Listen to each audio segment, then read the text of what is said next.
when Victoria Sterling's billionaire husband's mistress called her a charity case at their own anniversary party. She smiled and walked away. 3 months later, that same mistress was begging on her knees. What Victoria did next shocked everyone, including the husband who thought he owned her. You know, I've heard a lot of comeback stories in my time, but this one will make you believe in karma like never before. Picture this, a woman so elegant, so composed, that when her billionaire husband's mistress looked her dead in the eye and called her a charity case, she simply smiled and walked away. Most people would have caused a scene, thrown a drink, maybe even thrown a punch, but not Victoria. She had something far more powerful than rage. She had patience, and she had a plan that would make Shakespeare weep. What happened next wasn't just revenge. It was poetry in motion, justice served with the kind of precision that only comes from a woman who's been underestimated her entire life. 3 months after that humiliation, the same woman who thought she could steal her life was literally on her knees, begging. And Victoria? She became the kind of woman that makes billionaires realize they never deserved her in the first place. If you're the kind of person who believes that quiet strength can move mountains, who gets chills when the underdog doesn't just win, but absolutely transforms the game, then you need to stay with me for this story. Hit that like button right now, because what you're about to hear will restore your faith in cosmic justice. And trust me, you're going to want to subscribe for more stories like this. Stories where the good guys don't just finish first, they completely rewrite what winning looks like. This isn't just about a woman getting back at her cheating husband. This is about discovering that sometimes the greatest gift someone can give you is showing you exactly who you are when you stop trying to be who they want you to be.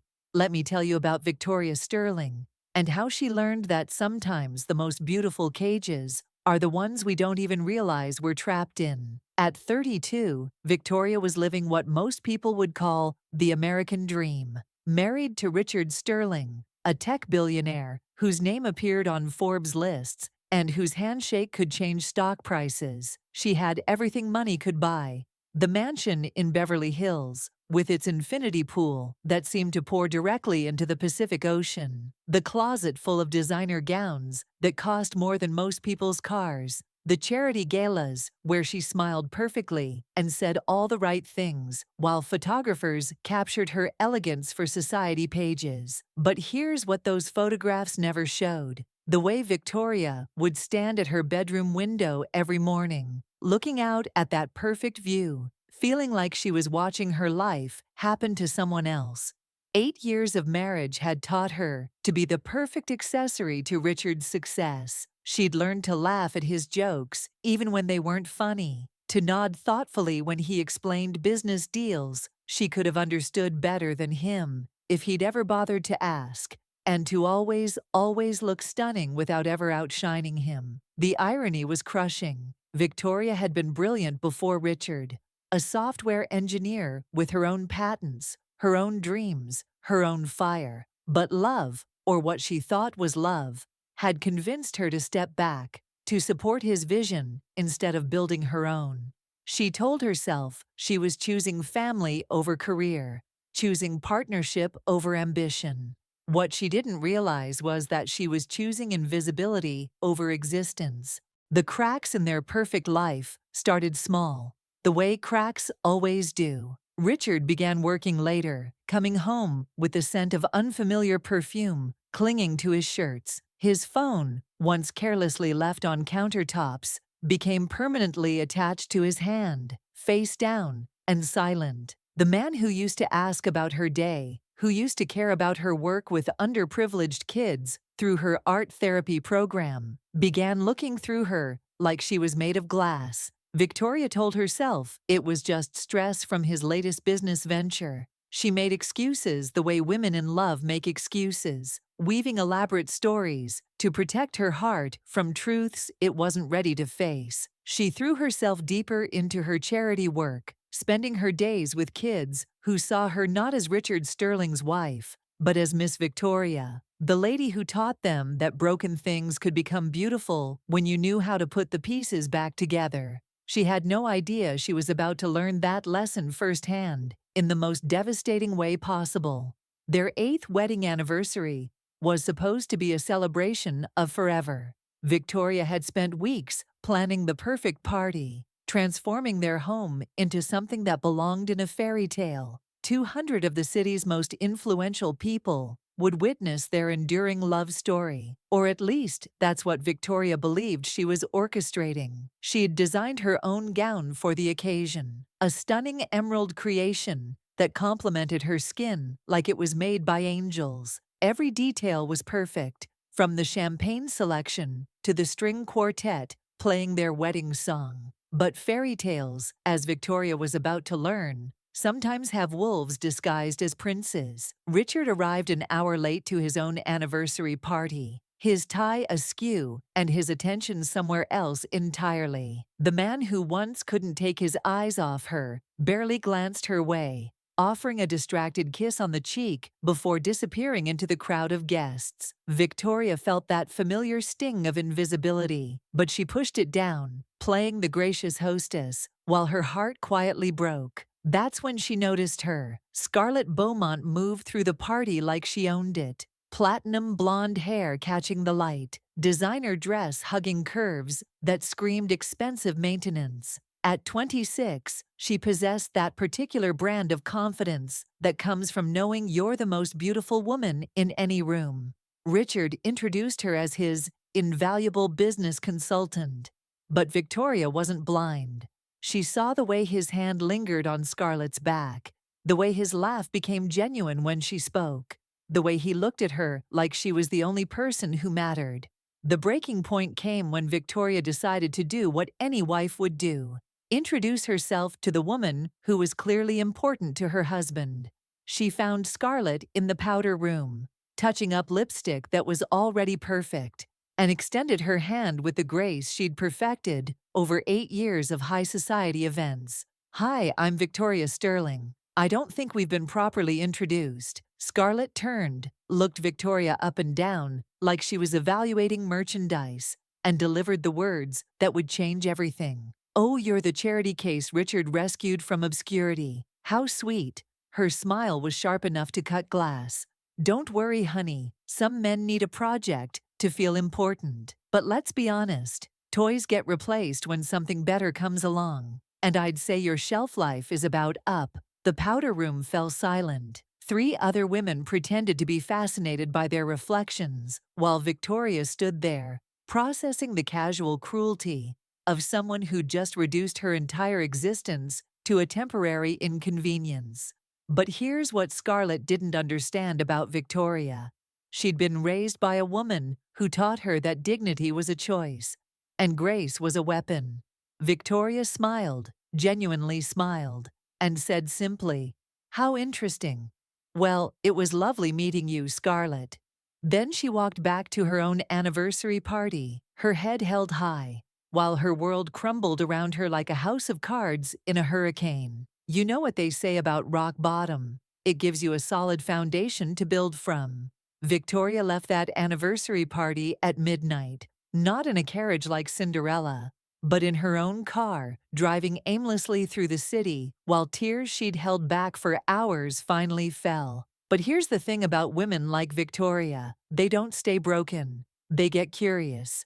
The next morning, while Richard slept off his celebration hangover, Victoria made a phone call that would change everything.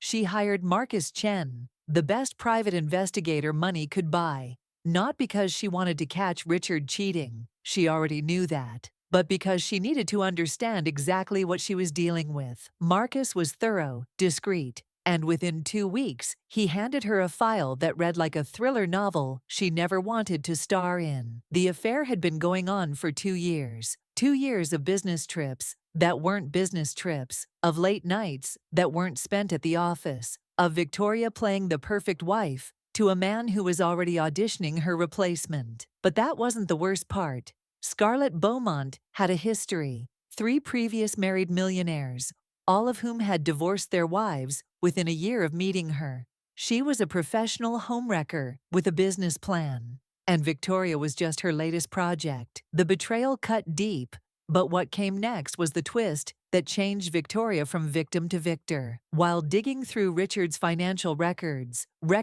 she had every legal right to access as his wife, she discovered something that made her blood run cold, then hot with a fury she'd never felt before. Richard's entire tech empire, the foundation of his billions, was built on her late father's software patents that legally belonged to her. Her father, Dr. James Washington, had been a brilliant engineer who died when Victoria was in college. In her grief and Richard's whirlwind courtship, she'd signed over power of attorney for her father's estate, trusting the man she loved to handle the legal complexities. Richard had taken those revolutionary software designs and built sterling tech around them, making billions while Victoria played housewife, never knowing she was watching her own intellectual property generate the wealth that was keeping her in a golden cage. But here's where Victoria's story gets interesting. Those kids she'd been working with through her art therapy program, they weren't just learning to paint and draw.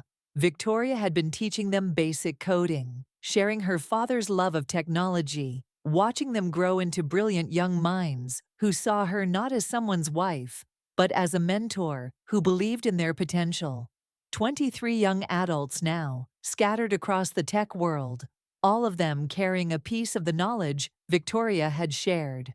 All of them owing their careers to the woman who'd seen their worth when no one else would. Victoria realized she hadn't just been hiding her own light under Richard's shadow. She'd been building an army and didn't even know it. They say timing is everything, and Richard's timing was absolutely perfect for Victoria. 3 months after that devastating anniversary party, he walked into their bedroom with divorce papers and the kind of smug confidence that only comes from believing you hold all the cards. He offered her what he called a generous settlement, $10 million, and the house in Malibu. For a woman who'd helped him build a billion-dollar empire, it was pocket change wrapped in legal language, designed to make her grateful for crumbs. "Let's keep this civilized, Victoria," he said, straightening his tie like he was heading to just another business meeting. "You'll be comfortable, more than comfortable." Victoria looked at those papers, then at the man she'd loved for 8 years, and did something that surprised them both. She smiled, not the bitter smile of defeat,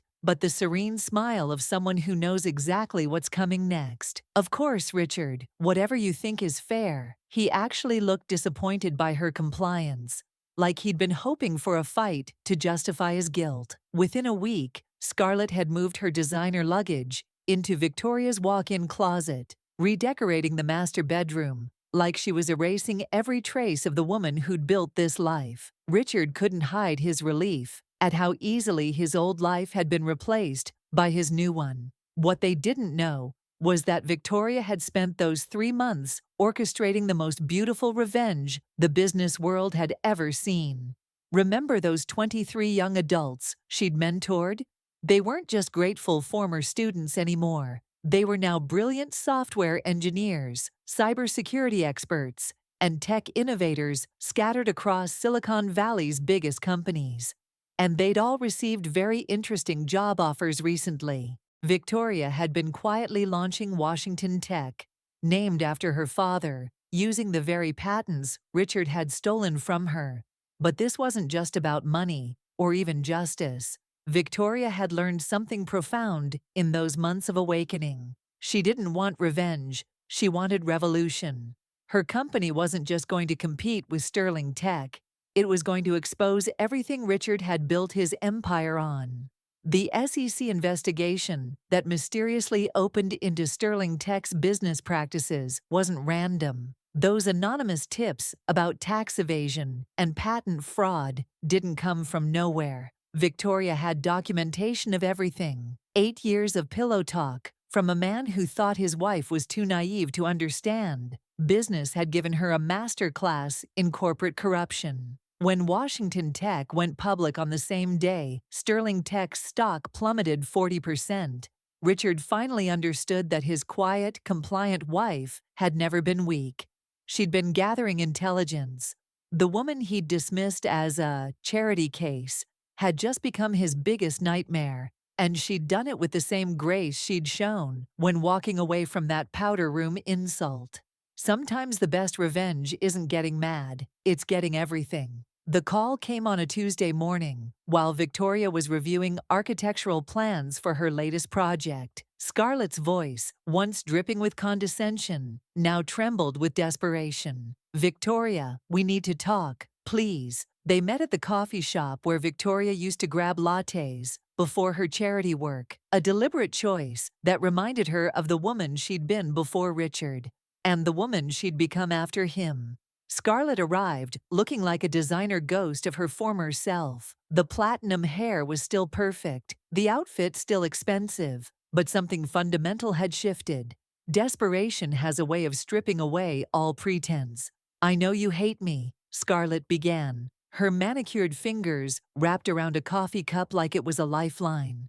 "But Richard, he's lost everything. The house, the cars, the company. The lawyers are saying he might face criminal charges." Victoria sipped her coffee, watching this woman, who'd once called her a charity case, now begging for charity herself. "I'm sorry to hear that, Scarlett. That must be very difficult for you." The irony wasn't lost on either of them. Scarlett had targeted Richard for his wealth, had destroyed a marriage to secure her golden ticket, only to discover she'd chained herself to a sinking ship. The billionaire she'd seduced was now facing bankruptcy and potential prison time, while the woman she'd dismissed as worthless had become one of the most powerful people in tech. "He keeps saying you must have inside information, that you cheated somehow," Scarlett continued, her voice cracking. "But I know better. I've been watching you since that night.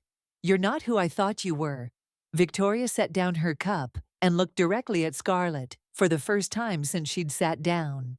"You're right, I'm not. I spent 8 years being who Richard wanted me to be, and then I spent 3 months remembering who I actually was. The difference is, I never needed to tear anyone down to build myself up." But here's what made Victoria's victory complete. It wasn't just about Richard and Scarlett getting their comeuppance. 6 months later, Victoria stood in the lobby of the Sterling mansion, which she'd purchased at auction for exactly $10 million, the amount Richard had offered her in the divorce settlement. But she wasn't moving back in. Instead, she was converting it into the Washington Center for Young Innovators, a state-of-the-art facility where kids from underprivileged backgrounds could learn coding, engineering, and entrepreneurship. The irony was poetic. The house where she'd felt most invisible was now the place where she'd make sure other overlooked kids would be seen, heard, and believed in. Victoria had learned the most important lesson life can teach. Sometimes the greatest gift someone can give you is showing you exactly who you are when you stop trying to be who they want you to be. She'd become the woman Richard never deserved, not through bitterness or revenge, but through the simple act of remembering her own worth.